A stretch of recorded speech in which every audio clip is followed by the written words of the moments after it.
Hi எல்லோருக்கும் வணக்கம். நான் உங்கள் பிரணவ். திஸ் இஸ் எஃப்டி சினிமாக்காரன். வாங்க வெளியிருக்குள்ளே போகலாம்.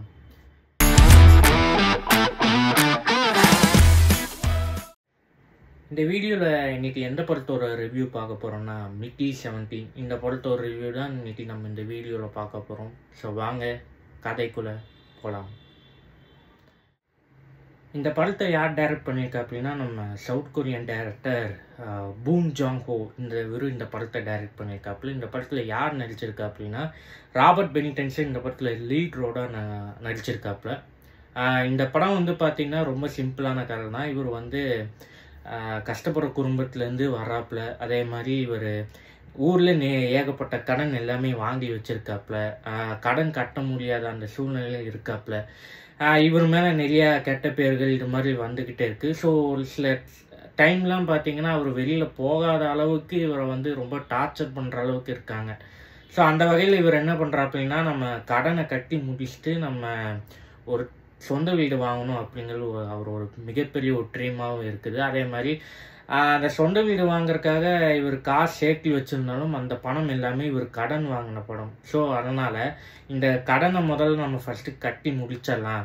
இல்லை கடன் கட்டிட்டோன்னா நம்ம வீடு கட்ட முடியாது. ஸோ அதனால் இந்த காசு நம்ம இது பண்ணிக்கலாம். ஸோ கடன் நம்ம மேலும் மேலும் வாங்கி இந்த படத்தை நம்ம வீட்டுக்கு செலவு பண்ணிடலாம் அப்படின்னு நினச்சிட்டு இருக்காப்புல. ஆனால் மேலும் மேலும் இவருக்கு நிறையா டார்ச்சர் கொடுக்க ஆரம்பிக்கிறாங்க. அதே மாதிரி கடனை கட்டலைன்னா உன் குடும்பத்தை நாங்கள் காலி பண்ணிடுவோம் அப்படின்னு சொல்கிற அளவுக்கு அந்த அளவுக்கு இவர் வந்து கடன் வாங்கி வச்சுருக்காப்புல. ஒரு 10 பேர்த்துக்கிட்ட அது மாதிரி வாங்கி வச்சுருக்காப்புல. ஸோ ஹீரோ வந்து அப்போ அவருக்கு ஒரு வாய்ப்பு கிடைக்கிது. அது என்னன்னு பார்த்தீங்கன்னா ஸ்பேஸில் போய் வேலை பார்க்குற மாதிரி ஒரு வாய்ப்பு கிடைக்கிது. ஸோ இந்த ஸ்பேஸில் போய் நம்ம வேலை செஞ்சோன்னா நிறைய காசு கிடைக்கும், நீங்கள் எதிர்பார்க்குற அளவுக்கு வருமானம் கிடைக்கும் அப்படின்னு சொல்லி அவரை பிரெயின் வாஷ் பண்ணி விட்டுறாங்க. அதே மாதிரி இவரும் என்ன பண்ணுறாப்புனா சரி சொந்த வீடு வாங்குறதுக்கும் இந்த காசு தேவைப்படும், ஸோ நம்ம கடன் கட்டுறக்கும் அதை நம்ம தேவைப்படும் அப்படின்னு சொல்லி இவர் அந்த வேலைக்கு போகிறாப்புல. அப்படி வேலைக்கு போகிற அந்த விஷயத்துல இவருக்கு நிறையா விஷயங்கள் அவர் தெரிஞ்சுக்கிறாப்புல. அதாவது இந்த ஸ்பேஸுங்கிறது வந்து இது வரைக்கும் நம்ம போனது கிடையாது. நம்ம தயார்படுத்திக்கணும் நம்ம மைண்ட் செட்டையும் நம்ம ஃபிசிக்கல் இதுலேயும் நம்ம வந்து தயார்படுத்திக்கணும் அப்படின்னு சொல்லி இவரும் அந்த ஸ்பேஸ் வேலைக்கு போகிறாப்புல. அங்கே போகும்போது நிறையா அவருக்கு என்னென்ன வேலைகள் கொடுக்குறாங்க பார்த்தீங்கன்னா இந்த பிணங்கள், அதாவது ஸ்பேஸில் வந்து ரொம்ப நாள் வாழ்ந்துருப்பாங்க, அவங்க வாழ முடியாமல் ஆக்சிஜன் லெவல் பத்தாமல் அவங்க செத்து போயிருப்பாங்க. ஸோ அவங்கள பிணங்களை வந்து சேமித்து டைரெக்டாக பூமிக்கு அனுப்புகிற வேலையை தான் இவருக்கு வந்து கொடுக்குறாங்க. இந்த வேலை வந்து அவருக்கு பார்த்தீங்கன்னா பிடிக்கவே இல்லை. ஐயோ நம்ம காசு சம்பாதிக்க தானே வந்தோம், திடீர்னு இந்த மாதிரி ஒரு வேலை கொடுத்து இது பண்ணுறாங்களே அப்படி சொல்லி கேட்க போகும்போது அவர் சொன்ன விஷயம் இவருக்கு அப்பப்போ ரிமைண்ட் ஆகிட்டே இருக்குது. அதாவது நீங்கள் எவ்வளோ சம்பளம் நீங்கள் எதிர்பார்த்தாலும் அது கொடுப்பாங்க, அதனால் வேலை மட்டும் அதிகமாக செய்யுங்க அப்படின்னு சொல்லி அவர் முன்னாடி சொல்லியிருப்பாப்புல ஒரு மேனேஜர். ஸோ அதை வந்து இவர் நினச்சி பார்க்குறாப்பு, சரி நம்ம கிடைச்ச வேலையை நம்ம வந்து கெடுத்துக்க வேணாம், நம்ம ஒழுங்காக வேலையை பார்த்துட்டு போயிடலாம், எதுக்கு வம்பு அப்படின்னு சொல்லி இவரும் அந்த வேலையை செய்கிறாப்புல. இப்படி பிணங்களை அவங்க சேர்த்துக்கிட்டு பூமிக்கு அனுப்பிடுறாங்க. இவர் என்ன பண்ணுறாப்புனா சும்மா இருக்காமல் அங்கங்கே நிறையா விஷயங்களை அவர் தெரிஞ்சுக்கிறாப்புல. என்ன பண்ணுறாங்க இவங்க பிணங்கள் சேமித்து நம்மக்கிட்ட அடிக்கடி கொடுக்குறாங்களே என்ன விஷயம் அப்படின்னு சொல்லி இவர் அந்த விஷயத்தை தேட போகிறாப்புல. அப்படி தேடும் போது தான் அங்கே நிறையா அரசியல் ரீதியாக நிறையா விஷயங்கள் நடக்குது. அதாவது ஸ்பேஸில் வந்து நம்ம எவ்வளோ நிறையா விஷயங்கள் நல்லதும் நம்ம பண்ணியிருக்காங்க, அதே மாதிரி ஸ்பேஸில் நிறைய அச்சீவ்மெண்ட் எல்லாமே பண்ணியிருக்காங்க. ஆனால் முதல் டைம் ஸ்பேஸில் ஒரு கிரிமினல் நடக்குங்கிறது வந்து ஹீரோ வந்து கண்டுபிடிக்கிறாப்புல.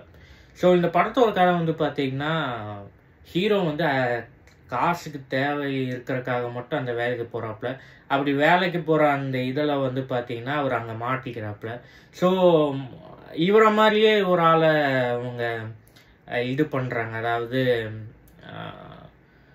இவரை மாதிரியே ஒரு ஹியூமனை தயார் பண்ணி இவருக்கு இருக்கிற அந்த விஷயங்களை அப்படியே மைண்டுக்குள்ளே இவரோட பாடியில் ரெஜிஸ்டர் பண்ணிடுறாங்க. ஹீரோ என்னென்ன விஷயங்கள் பண்ணுவாப்புல அதையும் இவர் பண்ணுவாப்புல. ஸோ அந்த மாதிரி இவங்க 2 பேர் மாட்டிக்கிட்டு அங்கேருந்து எப்படி தப்பிக்கிறாங்கன்னு தான் இந்த கதை. ஸோ இந்த கதை வந்து பார்த்தீங்கன்னா கொஞ்சம் டிஃப்ரெண்ட்டாகவே இருந்துச்சு. கதை ரொம்ப டிஃப்ரெண்ட்டாக இருந்துச்சு. ப்ளஸ் இது வந்து ஒரு பொலிட்டிக்கல் ஸ்டோரி. அதாவது பொலிட்டிக்கல் ஸ்டோரின்னு சொல்லும்போது லைட்டான ஒரு பொலிட்டிக்கல் ஸ்டோரி தான். பட் எல்லாமே இதில் ஒரு க்ரைம் மிஸ்ட்ரியாகவே கொண்டு போயிருக்காங்க. ஸோ நல்லாவே இருக்குது. அதே மாதிரி இந்த படம் வந்து பார்த்திங்கன்னா முழுக்க முழுக்க ஒரு ஸ்பேஸில் நடக்கிற கதைக்களமாக தான் இருக்கும். அதாவது உள்ள அரசியல் இருக்கும், ஆனால் இவங்க ஒவ்வொரு விஷயம் பேசுகிறதா இருக்கட்டும், அங்கே நடக்கிற கொலைகள், இந்த மாதிரி நிறையா விஷயங்கள் இந்த படத்துக்குள்ளே அவங்க வச்சுருப்பாங்க. அது நல்லாவே பண்ணியிருப்பாங்க.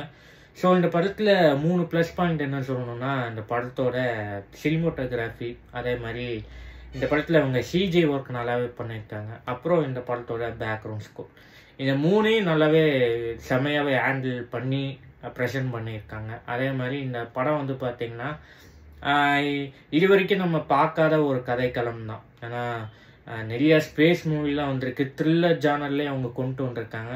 ஸோ முறையாக ஒரு dark comedy, political, mystery, crime இதை எல்லாத்தையும் மிக்ஸ் பண்ணி இந்த படத்தை ப்ரெசென்ட் பண்ணியிருக்காங்க. ஸோ நல்லாவே இருந்துச்சு. இந்த படத்தில் ராபர்ட் பெனிடென்சனோட ஆக்டிங் வந்து பார்த்திங்கன்னா சூப்பராகவே பண்ணியிருக்காப்புல. ஸோ நம்ம போன அவரோட படம் பேட்மேன், அதுக்கப்புறம் அவர் நிறையா படங்கள் அவரோட ஆக்டிங் நம்ம பார்த்துருக்கோம். இந்த படம் வந்து பார்த்திங்கன்னா ஒரு இன்னசென்ட் கேரக்டராக அவர் நடிச்சிருக்காப்புல. ஸோ நல்லா இருக்குது படம். அதே மாதிரி இவங்க அந்த ஒவ்வொரு சீனும் அந்த கன்ஃபியூஸ் பண்ணுற விதம், ஹீரோவை வந்து இங்கே தப்பிக்க வைக்கிறதுக்காக இவங்க அந்த குரூப் கிட்ட போய் பேசி இவரோட மைண்டில் போய் பிரெயின் வாஷ் பண்ணி கன்ஃபியூஸ் பண்ணுற அந்த சீன் எல்லாமே சூப்பராகவே இருக்கும். நல்லாவே பண்ணியிருக்காங்க. அதே மாதிரி இந்த படம் வந்து பார்த்திங்கன்னா அந்த இவங்க சொல்கிற அந்த விஷயம் வந்து பார்த்திங்கன்னா ரொம்ப ஸ்ட்ராங்காகவே சொல்லியிருக்காங்க. அதாவது ஹியூமனை ஒரு பொருளாக பார்க்காதீங்க. ஹியூமன் வந்து பார்த்திங்கன்னா அவங்களுக்கு நிறையா விஷயங்கள் இருக்குது, அவங்க சாதிக்கணும் ஆசைப்பட்றாங்க. அந்த சாதிக்கிறவங்கள வந்து நீங்கள் அவங்களோட லைஃப்பை ஸ்பாயில் பண்ணி சாகடித்து அவங்கள ஒரு பொருள் மாதிரி மாற்றிடுறீங்க, அது இருக்கக்கூடாதுன்னு சொல்லி இந்த படத்தோட ஒரு கான்செப்ட் இந்த படத்தில் அவர் கொண்டு வந்திருக்காப்புல டேரக்டர். ஸோ இவர் வந்து பார்த்தீங்கன்னா ஏற்கனவே நிறையா படங்கள் அவர் எடுத்திருக்காப்புல. அவர் வந்து அதிகமாக பொலிட்டிக்கல் மூவிஸ் அதிகமாக இருக்கக்கூடிய ஒரு டேரக்டர். பூன் ஜாங்கோ அவர் வந்து அதிகமாக பொலிட்டிக்கல் மூவி இருக்கக்கூடிய ஒரு டேரக்டர். ஸோ இந்த படம் வந்து பார்த்தீங்கன்னா ஒரு நியூ பொலிட்டிக்கல் ஸ்டோரி லைட்டாக கொடுத்துருக்காப்புல, புதுசாக ட்ரை பண்ணியிருக்காங்க. அது நல்லாவே ஒர்க் அவுட் ஆகிருக்கு. ஸோ இந்த படம் வந்து பார்த்தீங்கன்னா முழுக்க ஸ்பேஸில் நடக்கக்கூடிய ஒரு கதைக்களமாக இருக்குது. ஸோ இவ்வளோ தான் இந்த படத்தோட ரிவ்யூ. நீங்கள் இந்த படம் பார்த்துட்டீங்கன்னா கீழே கமெண்ட் பாக்ஸில் கமெண்ட் பண்ணுங்கள். இல்லை இனிமேல் தான் இந்த படம் போய் நான் பார்க்க போகிறேன்னா அதையும் கீழே கமெண்ட் பாக்ஸில் கமெண்ட் பண்ணுங்கள். இந்த படம் வந்து பார்த்திங்கன்னா தமிழ் அவைலபிள் கிடையாது, ஒன்லி இங்கிலீஷ் லாங்குவேஜ் மட்டும்தான். ஸோ நீங்கள் இந்த படத்தை போய் பாருங்கள். உங்களுக்கு இந்த படம் பிடிச்சிச்சா பிடிக்கலாங்கிறத கீழே கமெண்ட் பாக்ஸில் கமெண்ட் பண்ணுங்கள். So thank you. That's all this movie review.